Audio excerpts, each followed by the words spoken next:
بسم الله الرحمن الرحيم. والسماء ذات البروج واليوم الموعود وشاهد ومشهود قتل أصحاب الأخدود النار ذات الوقود إذ هم عليها قعود وهم على ما يفعلون بالمؤمنين شهود وما نقموا منهم إلا أن يؤمنوا بالله العزيز الحميد الذي له ملك السماوات والأرض والله على كل شيء شهيد.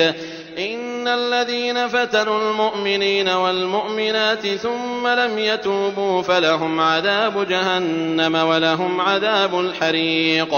إن الذين آمنوا وعملوا الصالحات لهم جنات تجري من تحتها الأنهار ذلك الفوز الكبير. إن بطش ربك لشديد إنه هو يبدئ ويعيد وهو الغفور الودود ذو العرش المجيد فعال لما يريد. هل أتاك حديث الجنود فرعون وثمود بل الذين كفروا في تكذيب والله من ورائهم محيط بل هو قرآن مجيد في لوح محفوظ.